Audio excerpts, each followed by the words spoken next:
കാലടിയിലെ ജനങ്ങൾ ഏറ്റെടുക്കും എന്ന ആശങ്കയൊന്നും ഞങ്ങൾക്കാർക്കുമില്ല.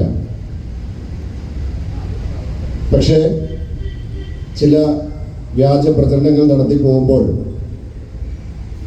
അതിന് മറുപടി കൊടുക്കേണ്ടത് രാഷ്ട്രീയപരമായിട്ടുള്ള ഒരു കടമയായതുകൊണ്ട് ആ മറുപടി നൽകി പോകാൻ വേണ്ടി മാത്രം ആണ് ഇങ്ങനൊരു പരിപാടിയുമായി നമ്മൾ കടന്നു വന്നത്.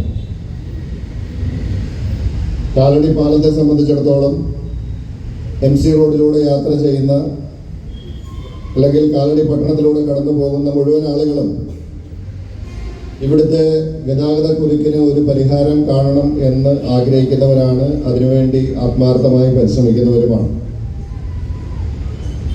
എത്രയോ നാളുകളായിട്ടുള്ള കാലടിയുടെ ആവശ്യമാണ് ഇവിടെ ഒരു സമാന്തര പാലം യാഥാർത്ഥ്യമാക്കുക എന്നത്. ഇവിടെ പ്രിയപ്പെട്ട ശ്രീ റെന്നി പാപ്പച്ചൻ സൂചിപ്പിക്കുകയുണ്ടായി. ഇവിടെ UDF ഗവൺമെന്റ് കേരളത്തിൽ അധികാരത്തിലിരിക്കുന്ന സമയത്താണ് ശ്രീ ഉമ്മൻചാണ്ടി മുഖ്യമന്ത്രിയും അതുപോലെ മൺമറഞ്ഞു പോയ ശ്രീ VK ഇബ്രാഹിം കുഞ്ഞ് പൊതുമരാമത്ത് മന്ത്രിയുമായിരിക്കുന്ന സമയത്ത് കാലടിയിൽ ഒരു സമാന്തര പാലം നിർമ്മിക്കുവാനായി 42 കോടി രൂപ അനുവദിക്കുന്നത്. അന്ന് 42 കോടി രൂപ UDF ഗവൺമെന്റ് അനുവദിച്ച് ആ പാലത്തിന്റെ നിർമ്മാണവുമായി മുന്നോട്ട് പോകാൻ സജ്ജമായപ്പോഴാണ് ഇവിടെ നേരത്തെ സൂചിപ്പിച്ചതുപോലെ അങ്കമാലിയിലും പെരുമ്പാവൂരിലും ആ കാലത്തുള്ള LDFന്റെ MLA-മാർ, അന്ന് UDFന്റെ ഗവൺമെന്റാണ്, MLA-മാർ LDFന്റെ ആണ്. UDFന്റെ ഗവൺമെന്റ് LDFന്റെ MLA-മാർ വരും. അവരുടെയൊക്കെ നേതൃത്വത്തിൽ ഇവിടെ വലിയ സമരങ്ങളും കോലാഹലങ്ങളും ഒക്കെ ഉണ്ടായി. ഇവിടെ പറഞ്ഞതുപോലെ ഒരു പ്രശ്നപരിഹാര വേദി ഏതാണ്ട് 18ഓളം സമരങ്ങൾ കാലടിയിൽ നടത്തിയെന്നാണ് ഞാൻ മനസ്സിലാക്കിയിട്ടുള്ളത്. 18 സമരങ്ങൾ കാലടിയിൽ പ്രശ്നപരിഹാര വേദി, ഗതാഗത പ്രശ്നപരിഹാര വേദി അല്ലേ, ഗതാഗത പ്രശ്നപരിഹാര വേദിയുടെ നേതൃത്വത്തിൽ 18 സമരങ്ങൾ നടത്തി. അങ്ങനെ അന്ന് അനുവദിക്കപ്പെട്ട തുക 42 കോടി രൂപ വിനിയോഗിച്ചുകൊണ്ട് നിലവിലെ പാലത്തിന് സമാന്തരമായി ഒരു പാലം നിർമ്മിക്കുവാനുള്ള എല്ലാ സാഹചര്യവും അന്നുണ്ടായിരുന്നു.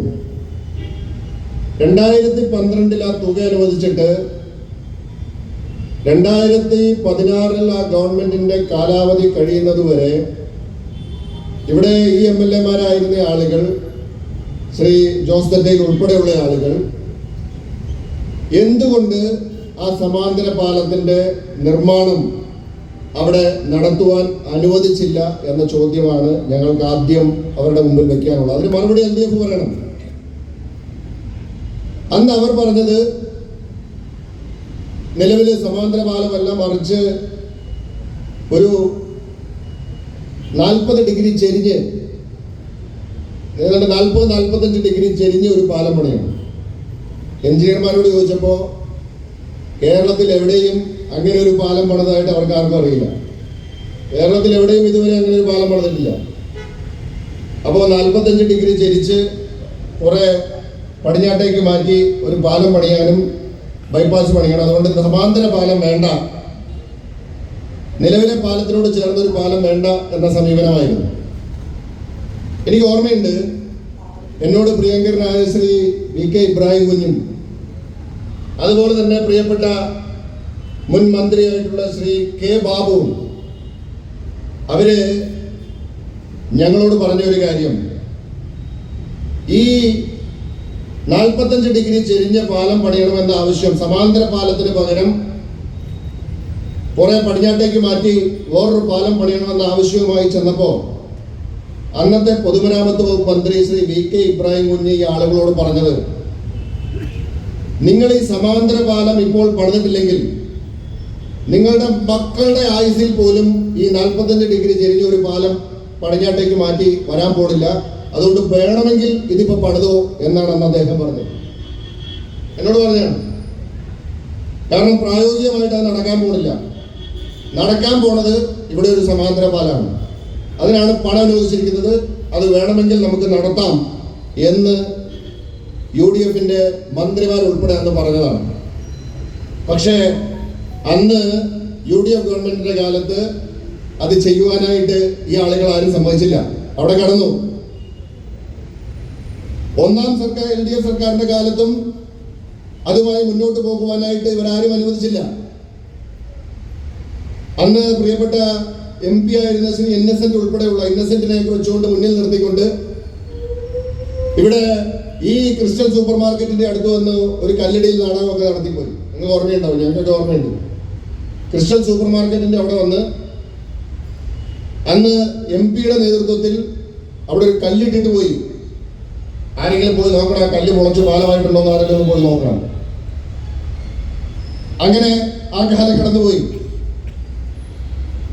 ഒരു ജനപ്രതിനിധി എന്ന നിലയിൽ ഞങ്ങൾ ഇവിടെ, ഞാനും അതുപോലെ തന്നെ ശ്രീ എൽദോസ് കുന്നപ്പള്ളിയും അതുപോലെ ശ്രീ അൻവർ സാദത്തും അതുപോലെ തന്നെ ഇവിടെ കോൺഗ്രസിന്റെ നേതൃത്വത്തിൽ ഒരു പഞ്ചായത്ത് ഭരണസമിതിയും ഒക്കെ വന്നു. ഞങ്ങള് പൊതുമരാമത്ത് വകുപ്പ് മന്ത്രിയായ ശ്രീ മുഹമ്മദ് റിയാസുമായി നിയമസഭയിൽ വെച്ച് സംസാരിച്ച് ഞങ്ങൾ അദ്ദേഹത്തോട് പറഞ്ഞു, കാലടിയിലെ ഗതാഗത പ്രശ്നത്തിന് പരിഹാരം കാണണം. കാരണം എഞ്ചിനീയർമാർ ആവർത്തിച്ചു പറയുന്നു, നിലവിലെ പാലം അപകടത്തിലാണ്. നിലവിലെ പാലത്തിന് അധികം ആയുസില്ല. അത് ഓരോ നാളുകൾ കഴിയുന്തോറും അതിന്റെ ബെയറിംഗ് ഉൾപ്പെടെ കേട് സംഭവിച്ച് പാലം വലിയ തോതിൽ അധികകാലം ആയുസില്ലാതെ സ്ഥിരമായി അടച്ചിടേണ്ട അവസ്ഥയിലേക്ക് വരും. അതുകൊണ്ട് നമുക്കൊരു പുതിയ പാലം കൂടിയേ തീരൂ. ഈ യാഥാർത്ഥ്യങ്ങൾ ബഹുമാനപ്പെട്ട മന്ത്രിയെ ധരിപ്പിച്ച് മന്ത്രിയുടെ സാന്നിധ്യത്തിൽ ഞങ്ങൾ തിരുവനന്തപുരത്ത് യോഗം വിളിച്ചു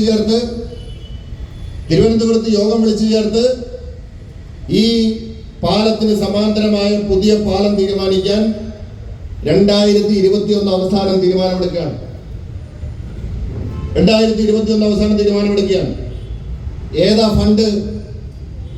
2012 ഉമ്മൻചാണ്ടി ഗവൺമെന്റിന്റെ കാലത്ത് അനുവദിക്കപ്പെട്ട 42 കോടി രൂപ അതേ ഫണ്ട് വിനിയോഗിച്ചുകൊണ്ട് 10 വർഷത്തിന് ശേഷമാണ് നമുക്ക് കാലടിയിൽ സമാന്തര പാലത്തിന്റെ നിർമ്മാണം ആരംഭിക്കാനുള്ള ഒരു നടപടിയിലേക്ക് നമുക്ക് വരാൻ സാധിച്ചത്. ഞങ്ങൾ ഇവിടെ UDF ഗവൺമെന്റിന്റെ കാലത്ത് പണിയണ്ട എന്ന് പറഞ്ഞ് പാലം മുടക്കിയതുപോലെ LDF ഗവൺമെന്റ് വന്നു. അതുകൊണ്ട് LDF ഗവൺമെന്റിന്റെ കാലത്ത് ഇവിടെ പാലം പണിയണ്ട എന്ന സമീപനമല്ല ഞങ്ങൾ കൈക്കൊണ്ടത്. ഗവൺമെന്റ് ഏതാണെങ്കിലും കാലടിക്ക് ഒരു പുതിയ പാലം ആവശ്യമായിട്ടുണ്ട്. അതുകൊണ്ട് ആ പാലം എത്രയും വേഗം വരണം എന്ന നിലപാടാണ് ഞങ്ങൾ സ്വീകരിച്ചത്. അതിന്റെ അടിസ്ഥാനത്തിൽ നിങ്ങൾ ഒരു കാര്യം കൂടി മനസ്സിലാക്കണം, 2022 പണി ആരംഭിക്കുകയാണ്. എങ്ങനെയാ പണി ആരംഭിച്ചത്? പാലത്തിന്റെ ഇരുകരകളിലും സ്വകാര്യ വ്യക്തികളുടെ ഭൂമി ഏറ്റെടുക്കേണ്ടതായിട്ടുണ്ടായിരുന്നു. സ്വകാര്യ വ്യക്തികളുടെ ഭൂമി ഏറ്റെടുക്കാൻ അതിന്റെ നിലവിലെ ഭൂമി ഏറ്റെടുക്കൽ നിയമം അനുസരിച്ച് നടപടിക്രമങ്ങൾ അനുസരിച്ച് മുന്നോട്ട് പോയാൽ ചുരുങ്ങിയത് 2 വർഷം എടുക്കും. 2 വർഷം. ഗിഫ്റ്റ് സിറ്റിയുടെ ഭൂമി എടുക്കുന്നത് പറഞ്ഞു 6 വർഷം ഇതുവരെ 1 സെന്റ് എടുത്തിട്ടില്ല. CPM-ന്റെ ആളുകൾ കൊട്ടിഘോഷിച്ച് കിടക്കുന്ന സ്ഥലമാണ്. 6 വർഷമായിട്ട് 1 സെന്റ് ഭൂമി എടുത്തിട്ടില്ല. അങ്കമാലി ബൈപ്പാസിന് ഇതുവരെ 1 സെന്റ് ഭൂമി എടുക്കാൻ സർക്കാരിന് സാധിച്ചിട്ടില്ല. അപ്പോൾ ഈ കാലടി പാലത്തിന്റെ അപ്രോച്ച് റോഡിന് നിർമ്മാണത്തിന് ആവശ്യമായിട്ട് ഭൂമി എടുക്കണമെങ്കിൽ അതിന്റെ കാലതാമസം 2 വർഷത്തിലധികം വരും. കുറച്ച് സ്ഥലമേ ഉള്ളൂ, ഏതാണ്ട് 50 സെന്റ് താഴെയുള്ളൂ. ഞാനും ശ്രീ എൽദോസ് കുന്നപ്പള്ളിയും അക്കരയും ഇക്കരയുമുള്ള ഭൂ ഉടമകളുമായി സംസാരിച്ചു. അവരോട് പറഞ്ഞു, പണം നിങ്ങൾക്ക് തന്നിരിക്കും, നിങ്ങൾ മുൻകൂറായി സ്ഥലം വിട്ടുതരാനുള്ള അനുമതി നൽകണം. അവർ അതിന് സന്നദ്ധമായി. അഭിമാനത്തോടുകൂടി പറയട്ടെ, നന്ദിയോടുകൂടി പറയട്ടെ, അക്കരയും ഇക്കരയുമുള്ള ഭൂവുടമകൾ 1 രൂപ കൈപ്പറ്റാതെ പാലത്തിന്റെ പണി എത്രയും വേഗം ആരംഭിക്കാൻ ഒരു തടസ്സം ഉണ്ടാവാൻ പാടില്ല എന്ന് കരുതി, നാടിന്റെ നന്മയെ കരുതി ഞങ്ങളുടെ അഭ്യർത്ഥന മാനിച്ച് അക്കരയും ഇക്കരയുമുള്ള ഭൂവുടമകൾ കളക്ടറുടെ സാന്നിധ്യത്തിൽ ചേർന്ന യോഗത്തില് അവര് ഈ ഭൂമി അഡ്വാൻസ് പൊസഷൻ മുൻകൂറായി PWDക്ക് വിട്ടുകൊടുത്തു. നടപടിക്രമങ്ങൾ പൂർത്തീകരിച്ച് പണം ലഭ്യമാകുന്ന സ്ഥലത്ത് സമയത്ത് ഞങ്ങൾക്ക് പണം നൽകിയാൽ മതി എന്ന് വലിയ മഹാമനസ്കത കാണിച്ചവരാണ് ആ ഭൂവുടമകൾ. അങ്ങനെ 1 സെന്റ് ഭൂമി പണം കൊടുത്തെടുക്കുന്നതിന് മുമ്പ് തന്നെ ഈ പാലത്തിന്റെ പണി നിർമ്മാണം ആരംഭിക്കാൻ സാധിച്ചു. പൊതുമരാമത്ത് വകുപ്പ് മന്ത്രി ഇവിടെ വന്ന് നിർമ്മാണോദ്ഘാടനം നടത്തിയത്. നിങ്ങൾക്കൊരു കാര്യം അറിയാമോ? 2022 അതിന്റെ പണി ആരംഭിച്ച് 2022 പണി ആരംഭിച്ചതിന് ശേഷം ആ ഇരുകരകളിലുമുള്ള ഭൂമിയുടെ പണം ഭൂവുടമകൾക്ക് കൊടുത്തത് കഴിഞ്ഞ വർഷം. എന്ന് വെച്ചാൽ 3 വർഷത്തിന് ശേഷം, ഏതാണ്ട് 3 വർഷത്തോളമായിട്ടാണ് അവർക്ക് ആ ഭൂമിയുടെ പണം കൊടുക്കാൻ സാധിച്ചത്. ഈ സർക്കാരിന്റെയും ഇതിന്റെ നടപടിക്രമങ്ങളും ഒക്കെ അനുസരിച്ച് നമ്മൾ മുന്നോട്ട് പോയിരുന്നുവെങ്കിൽ, ഭൂമിയെല്ലാം ഏറ്റെടുത്തതിന് ശേഷം പണിയാനായിരുന്നു പോയിരുന്നെങ്കിൽ ഇന്ന് ഈ പാലത്തിന്റെ പണി ഇപ്പോൾ തുടങ്ങാൻ പോലും കഴിയില്ലായിരുന്നു. അപ്പൊ അത്രയധികമായി ഈ പാലം യാഥാർത്ഥ്യമാക്കാൻ വേണ്ടി ഈ നാട്ടിലെ ജനങ്ങളോടൊപ്പം നിന്നുകൊണ്ട് അതിന്റെ പ്രവർത്തനങ്ങളുമായി മുന്നോട്ട് പോകാൻ ഞങ്ങളെല്ലാവരും ഇവിടെ രാഷ്ട്രീയം മറന്ന് ഒറ്റക്കെട്ടായി നിന്ന് പ്രവർത്തിച്ചതിന്റെ ഫലമായിട്ടാണ് ഇന്ന് ആ പാലത്തിന്റെ പണി നടക്കുന്നതും അത് അതിന്റെ അന്തിമഘട്ടത്തിലേക്ക് എത്തിയിരിക്കുന്നതും. നമുക്കറിയാം, പാലത്തില് മഴക്കാലം വരുമ്പോൾ കുഴിയുണ്ടാവും. കാരണം എന്താ? നിലവിലെ പാലത്തിന് സ്ട്രക്ചറൽ പ്രശ്നങ്ങളുണ്ട്. അതിന്റെ സ്ട്രക്ചറിന് തന്നെ പ്രശ്നമുണ്ട്. അതുകൊണ്ട് മഴക്കാലം വരുമ്പോൾ അവിടെ പാലത്തിൽ കുഴികൾ രൂപപ്പെടുന്നത് സ്വാഭാവികമായിട്ടുണ്ട്. എല്ലാ വർഷവും ഇവിടെ വലിയ കോലാഹലങ്ങളൊക്കെ നടക്കാറുണ്ട്.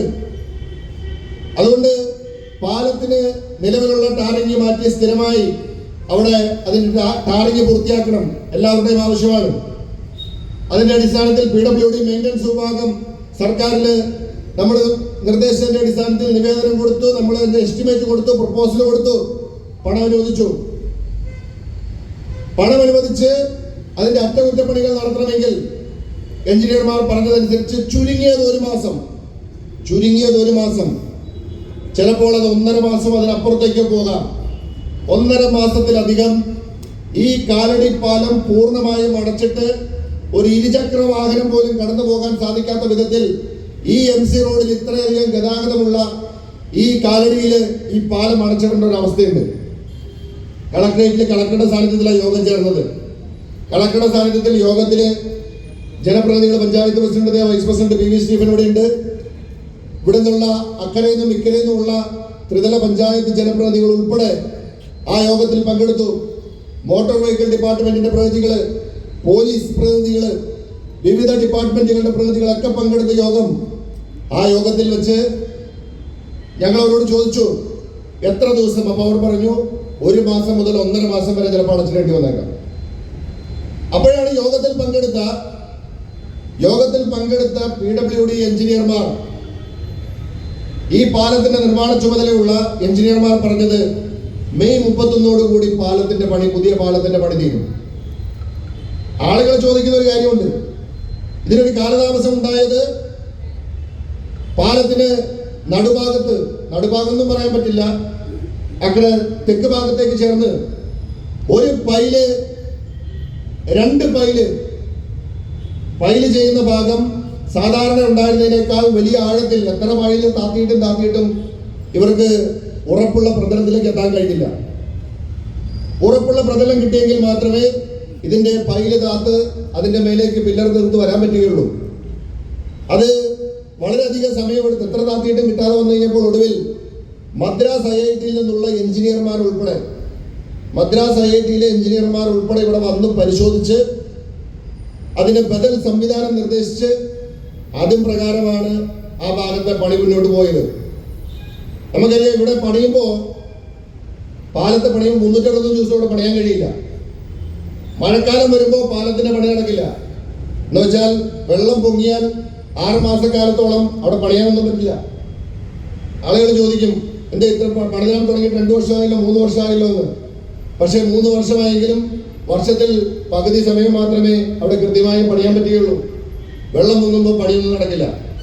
അപ്പോൾ ആ മഴക്കാലം കഴിഞ്ഞ് ഇവിടെ പുതിയ സംവിധാനം ഏർപ്പെടുത്തി, മദ്രാസ് IITയിലെ എഞ്ചിനീയർമാർ നിർദ്ദേശിച്ച പ്രകാരമുള്ള സംവിധാനങ്ങൾ ഏർപ്പെടുത്തി അതിന്റെ നിർമ്മാണം പോയി. എല്ലാ പൈലും പൂർത്തീകരിച്ച് മുകളിലുള്ള സ്ലാബിന്റെ ഉൾപ്പെടെ പണികൾ നടന്നുകൊണ്ടിരിക്കുകയാണ്. അപ്പോൾ അവർ എഞ്ചിനീയർമാർ യോഗത്തിൽ, കളക്ടറുടെ സാന്നിധ്യത്തിലുള്ള യോഗത്തിൽ വെച്ച് PWD എഞ്ചിനീയർമാരാണ് പറഞ്ഞത് മെയ് 31 പാലത്തിന്റെ പണി പൂർത്തീകരിക്കാൻ കഴിയുമെന്ന്. ഇത് ഞാൻ പറഞ്ഞതല്ല, കാരണം ഞാൻ എഞ്ചിനീയറല്ല, നമ്മളാരും എഞ്ചിനീയർമാരല്ല. അങ്ങനെ മെയ് 31 പാലത്തിന്റെ പണി, പുതിയ പാലം പണി പൂർത്തീകരിക്കാൻ സാധിക്കുമെങ്കിൽ അതിനുശേഷം പാലം അടച്ചിട്ടുള്ള അറ്റകുറ്റപ്പണികൾ നടത്തിയാൽ മതിയെന്ന് യോഗത്തിൽ പങ്കെടുത്ത മുഴുവൻ ആളുകളും പറഞ്ഞു.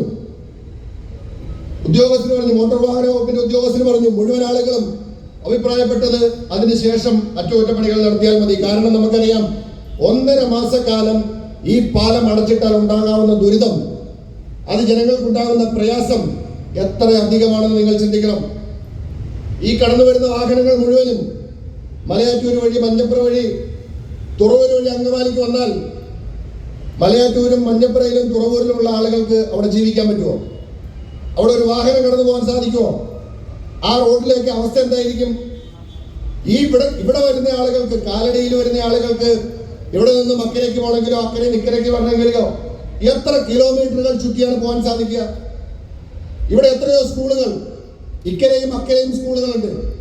എത്ര വിദ്യാർത്ഥികളാണ് ഓരോ ദിവസവും ഇവിടുന്ന് അങ്ങോട്ടും അവിടുന്ന് ഇങ്ങോട്ടും വന്നുകൊണ്ടിരിക്കുന്നത്? SSLC പരീക്ഷയും അതുപോലെ തന്നെ മറ്റ് ഡിഗ്രി യൂണിവേഴ്സിറ്റി പരീക്ഷകളും ഒക്കെ വരുന്ന സമയം, ഇവിടെ തീർത്ഥാടന കാലം ആരംഭിക്കുന്ന സമയം. അപ്പോൾ ഈ സമയത്ത് ഇത്രയധികം ഗതാഗതം ഉണ്ടാകുന്ന ഒരു സമയത്ത് ഈ MC റോഡിന്റെ നടുക്കുള്ള ഈ പാലം 1.5 മാസം, ഈ MC റോഡ് 1.5 മാസം അടച്ചിട്ടാൽ ഇവിടുത്തെ ജനങ്ങൾക്കുണ്ടാകുന്ന പ്രയാസം എന്താവും? ഈ സമരം ചെയ്യുന്ന ആളുകളുടെ ഉദ്ദേശം എന്താണെന്ന് നിങ്ങൾ മനസ്സിലാക്കിക്കോണം. അതായത് അവർ കരുതിയത്, LDFന്റെ ആളുകൾ കരുതിയത് 1.5 മാസം. ഒന്നാമത്തെ കാര്യം, അവർ ഈ പാലത്തിന്റെ പണി നീങ്ങുന്ന അവരാരും കരുതിയിട്ടില്ല.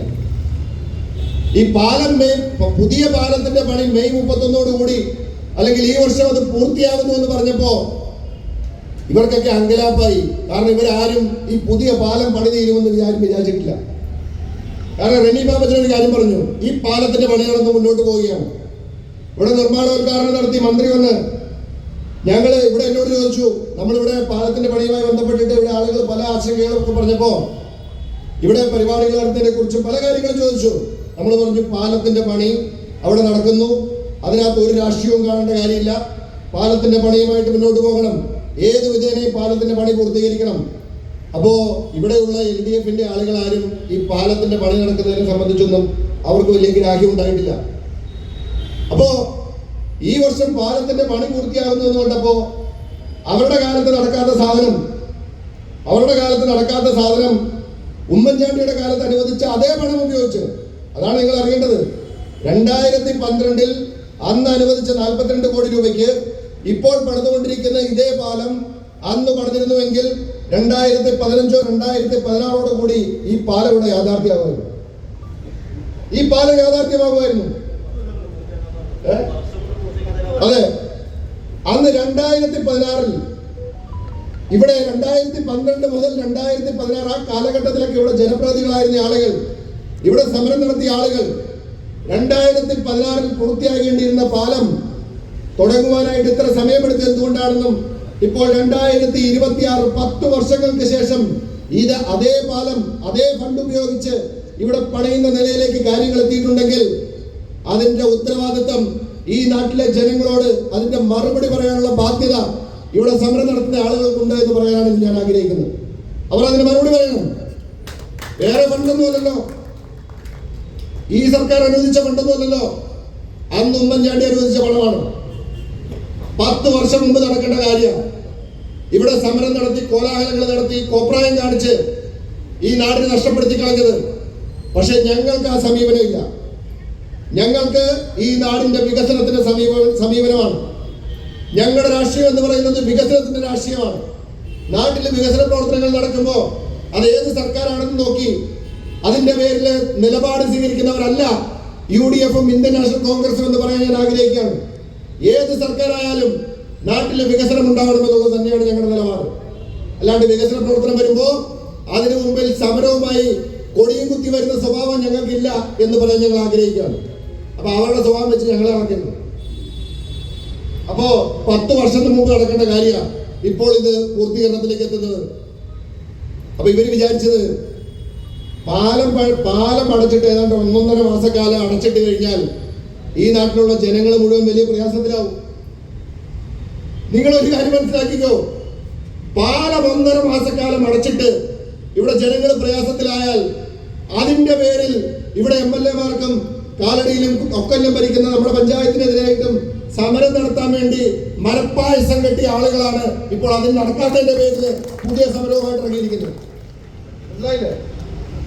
1.5 മാസം പാലം അടച്ചിട്ട് ജനങ്ങൾ വലിയ പ്രയാസത്തിലായാൽ ആ പേരും പറഞ്ഞ് അപ്പ സമരം നടത്താം. റോജി എം ജോണിനെതിരെ, എൽദോസ് കുന്നപ്പള്ളിക്കെതിരെ, അൻവർ സാദത്തിനെതിരെ, കാലടി പഞ്ചായത്ത് ഭരണസമിതിക്കെതിരെ, ഒക്കൽ പഞ്ചായത്ത് ഭരണസമിതിക്കെതിരെ അങ്ങനെ സമരം കെട്ടാൻ വേണ്ടി എല്ലാ പരിപാടിയും ആവിഷ്കരിച്ച് നടന്ന ആളുകള് മെയ് 31 പാലം പണി തീരുമെന്ന് പറഞ്ഞതോടുകൂടി അവരുടെ കിളി പോയി. മനസ്സിലായില്ലേ? അപ്പൊ അതുകൊണ്ട് ഇപ്പൊ പുതിയ സമരമായിട്ട് ഇറങ്ങിയിരിക്കുകയാണ്. ആർക്കാണ് നിർബന്ധം ഈ നാട്ടിലെ ജനങ്ങളെ ദുരിതത്തിലാക്കാൻ? ആർക്കാണ് പ്രയാസം? അപ്പൊ അവർ പറയുന്നത് പാലത്തിന്റെ അറ്റകുറ്റപ്പണി നടത്തും. പാലത്തിന്റെ അറ്റകുറ്റപ്പണികൾ, ദൈനംദിനം നടക്കുന്ന അറ്റകുറ്റപ്പണികൾ അത് മുടക്കം കൂടാതെ നടത്തി പോകുന്നുണ്ട്. ഞങ്ങൾ ഇതൊന്നും അറിയാൻ പാടില്ലാത്ത ആളുകളൊന്നുമല്ല. ഇവിടെ ഒരാൾ പ്രസംഗിച്ചിട്ട് പോയത് ഇവിടെ തിന്നുകയും ഇല്ല തീറ്റിക്കുകയും ഇല്ല എന്നാണ്. ഇവിടെ മുൻ മന്ത്രി ശ്രീ ജോസ് തെറ്റയിൽ പറഞ്ഞിട്ട് പോയത്, അദ്ദേഹത്തിന്റെ പത്രപ്രസ്താവനയുണ്ട്. 2012 ഞാൻ ബഹുമാനനായ ശ്രീ ജോസ് തെറ്റയിലിനോട് വിനയത്തോടു കൂടി ചോദിക്കുകയാണ്. അദ്ദേഹം പറഞ്ഞല്ലോ തിന്നുകയില്ല തീറ്റിക്കുകയില്ല എന്ന്. 2012 ഉമ്മൻചാണ്ടി ഗവൺമെന്റിന്റെ കാലത്ത് 42 കോടി രൂപ അനുവദിച്ച് ഈ പാലം പണിയാൻ വേണ്ടി അന്ന് അനുവദിച്ചപ്പോൾ അന്ന് അദ്ദേഹം ഇവിടെ ജനപ്രതിനിധിയായിരുന്നു. അന്ന് ഇത് തിന്നുകയും തീറ്റിക്കുകയും ഇല്ലാതെ ഈ പാലത്തിന്റെ പണി 10-12 വർഷക്കാലം മുടക്കിയിട്ടത് ആരാണ് എന്ന് ഈ പറയുന്ന നിങ്ങൾ മറുപടി പറയണം. ഞങ്ങളാണോ? അപ്പൊ അതുകൊണ്ട് ആ ജാതി വർത്തമാനമൊന്നും ഞങ്ങളോട് വേണ്ട. ഇവിടെ ഈ നാടിന്റെ വികസനത്തെ സംബന്ധിച്ച് നമുക്ക് കൃത്യമായ കാഴ്ചപ്പാടുണ്ട്. ഇവിടെ പാലം പണി വളരെ ഭംഗിയായി നടക്കുന്നു. അതിന്റെ കാലതാമസം ഉണ്ടായതിനെ കുറിച്ച് ഞാൻ ഇവിടെ സൂചിപ്പിച്ചു. മഴയും ഇവിടെ ഉണ്ടായ പൈലിങ്ങുമായി ബന്ധപ്പെട്ടിട്ടുള്ള പ്രതിസന്ധികൾ ഞാൻ സൂചിപ്പിച്ചു. പക്ഷെ അതെല്ലാം അതിജീവിച്ച് ഏതാനും മാസങ്ങൾക്കുള്ളിൽ അതിന്റെ പണി പൂർത്തീകരിച്ച് നിങ്ങളോട് വളരെ സന്തോഷത്തോടെയും അഭിമാനത്തോടെയും ഞാൻ പറയുന്നു, മെയ് 31 പാലത്തിന്റെ പണി പൂർത്തീകരിക്കുമെന്ന് പറഞ്ഞാൽ അടുത്ത് വരുന്ന UDF-ന്റെ ഗവൺമെന്റ്, കോൺഗ്രസിന്റെ മുഖ്യമന്ത്രി കാലടി പാലത്തിന്റെ ഉദ്ഘാടനം നിർവഹിക്കും. ഒരു സംശയം വേണ്ട. ആ രീതി, കാരണം ഇത് ഉമ്മൻചാണ്ടി ഗവൺമെന്റിന്റെ കാലത്ത് അനുവദിച്ച പണമാണ്. ആ പണം ഉപയോഗിച്ച് നടക്കുന്ന പാലത്തിന്റെ പണിയാണ്. അടുത്ത UDF ഗവൺമെന്റിന്റെ കാലത്ത് അതിന്റെ ഉദ്ഘാടനം നടക്കും. അടുത്ത UDF ഗവൺമെന്റ് വരാൻ അധികം സമയമൊന്നും വേണ്ട, 3 മാസം മതി. അതുകൊണ്ട് ഇവിടെ കാലടിയെ സംബന്ധിച്ച് ഇവിടെ പല ആളുകളും ഇവിടെ പറഞ്ഞല്ലോ, ഇത് ജനങ്ങൾക്ക് ഇതൊക്കെ അറിയാം. കാലടിയിലെ ജനങ്ങൾക്ക് ഇതൊക്കെ അറിയാം. ആരാണ് വികസനത്തോടൊപ്പം നിൽക്കുന്നത്, ആരാണ് വികസനത്തോട് മുഖം തിരിഞ്ഞു നിൽക്കുന്നത് എന്നൊക്കെ. അതുകൊണ്ടല്ലേ ഇവിടെ കാലടി പഞ്ചായത്തില് നിങ്ങൾ കടന്നു വരുമ്പോൾ കാണാലോ, ഇവിടെ മുൻ പഞ്ചായത്ത് പ്രസിഡന്റ് ഇരിക്കുന്നുണ്ട്, ഷൈജൻ തോട്ടപ്പള്ളി ഇരിക്കുന്നുണ്ട്. കാലടി പഞ്ചായത്തില് ഷോപ്പിംഗ് കോംപ്ലക്സും ബസ് ടെർമിനലും എത്രയോ വർഷമായി ആളുകൾ ആഗ്രഹിച്ച ഒരു പദ്ധതിയാണ്. ഇവിടെ നേരത്തെ CPM-ന്റെ നേതാക്കന്മാര്, ഞാൻ MLA ആയപ്പോ MLA ഫണ്ട് ചെയ്ത് കൊടുക്കാന്ന് പറഞ്ഞപ്പോ അന്ന് ഇവിടെ LDF-ന്റെ പഞ്ചായത്തായിരുന്നു, ഭരണസമിതിയായിരുന്നു. അന്ന് തുളസി ടീച്ചറായിരുന്നു പഞ്ചായത്ത് പ്രസിഡന്റ്. അന്ന് അവർ കൂടി തീരുമാനിച്ചു MLA ഫണ്ട് വെച്ച് പണിയുണ്ടാവും. കാരണം MLA ഫണ്ട് വെച്ച് പണിതാൽ ചിലപ്പോൾ MLA-യുടെ പേര് ചിലപ്പോൾ അതിൽ എഴുതി വയ്ക്കും. അതങ്ങനെയാണ് സർക്കാർ നിയമം, അങ്ങനെയായതുകൊണ്ട് എഴുതാതിരിക്കാൻ നിർവാഹമില്ല. അപ്പൊ അവർ തീരുമാനിച്ചു MLA ഫണ്ട് ഉപയോഗിച്ച് പണിയണ്ട എന്ന് തീരുമാനിച്ചു. ഒടുവിൽ കോൺഗ്രസിന്റെ UDF-ന്റെ ഭരണസമിതി കാലടി പഞ്ചായത്തിൽ വന്ന് ആ പദ്ധതി യാഥാർത്ഥ്യമാക്കി. ഇപ്പോൾ എത്ര ദ്രുതഗതിയിലാണ് അതിന്റെ പണി നടന്നുകൊണ്ടിരിക്കുന്നത്. അങ്ങനെ എത്ര പദ്ധതികൾ, മാണിക്യമംഗല തുറ വികസനം ഉൾപ്പെടെ. ഇതൊന്നും നിങ്ങളുടെ കാലത്ത് നടക്കാതെ പോയ ഇത്തരം പദ്ധതികൾ ഞങ്ങൾ അധികാരത്തിൽ വന്ന് അത് വളരെ കൃത്യമായി നടത്തി മുന്നോട്ട് പോകുന്നുണ്ട് എങ്കിൽ ഇത്തരം പദ്ധതികൾ ഇവിടെ ആവിഷ്കരിക്കുവാനും അത് ഫലപ്രദമായി സമയബന്ധിതമായി പൂർത്തീകരിക്കുവാനും ഒക്കെയുള്ള ഇച്ഛാശക്തിയും ആർജവും കോൺഗ്രസിനും UDF-നും ഉണ്ട് എന്ന് ഒരിക്കൽ കൂടി പറയാൻ ഞാൻ ആഗ്രഹിക്കുകയാണ്. അതുകൊണ്ട് തന്നെ പറയുന്നു, ഇവിടെ നിങ്ങൾ എത്രയൊക്കെ സമരകോലാഹലങ്ങൾ നടത്തിയാലും, ഇവിടെ ജനങ്ങളെ എന്തൊക്കെ പ്രചരണങ്ങൾ നടത്തി ജനങ്ങളെ വഴിതെറ്റിക്കാൻ ശ്രമിച്ചാലും അതൊന്നും കണ്ട് വഴിതെറ്റുന്ന ആളുകളല്ല കാലടിയിലെ ജനങ്ങൾ. കാലടിയിലെ ജനങ്ങൾക്ക് ആരാണ് വികസന പ്രവർത്തനത്തിനോടൊപ്പം നിൽക്കുന്നത്, ആരാണ് അതിന് തുരങ്കം വെക്കുന്നത് എന്ന് കൃത്യമായ ബോധ്യമുള്ളത് കൊണ്ടാണ് കാലടിയുടെ ചരിത്രത്തിൽ ആദ്യമായി കാലടി പഞ്ചായത്തില് ഒരു തുടർ ഭരണം UDF-ന്റെ കരങ്ങളിൽ വീണ്ടും ഈ നാട്ടിലെ ജനങ്ങളെ ഏൽപ്പിച്ചത്. അതുകൊണ്ട് നിങ്ങൾ സമരമൊക്കെ നടത്ത്, നിങ്ങളുടെ സമര കോലാഹലങ്ങളൊക്കെ കണ്ട് നാട്ടിലെ ജനങ്ങൾ തീരുമാനിക്കട്ടെ, ജനം വിധി എഴുതട്ടെ. ഒരു കാര്യം ഞാൻ നിങ്ങളോട് പറയുന്നു, ഈ ഭൂവുടമകളോട് ഉൾപ്പെടെ സംസാരിച്ച് അവരുടെ കയ്യിൽ നിന്നും പണം ലഭിക്കുന്നതിന് മുമ്പ് തന്നെ ഈ ഭൂമിയൊക്കെ ഏറ്റെടുത്ത് ഇതിന്റെ നിർമ്മാണവുമായി മുന്നോട്ട് പോകുവാൻ ഇതിവിടം വരെ എത്തിക്കാൻ കഴിഞ്ഞിട്ടുണ്ട് എങ്കിൽ ഇവിടെ പറഞ്ഞതുപോലെ തന്നെ ഈ കാലടി പാലത്തിന്റെ പണി നമ്മൾ പൂർത്തീകരിക്കും, അതിന്റെ ഉദ്ഘാടനം നമ്മൾ നിർവഹിക്കും. അതിനുശേഷം നിലവിലെ പാലം അതുകൊണ്ട് ടാർ ചെയ്താൽ മാത്രം പോരാ, നിലവിലെ പാലത്തിന്റെ സ്ട്രക്ചറൽ ഇഷ്യൂസ് ഉൾപ്പെടെയുണ്ട്.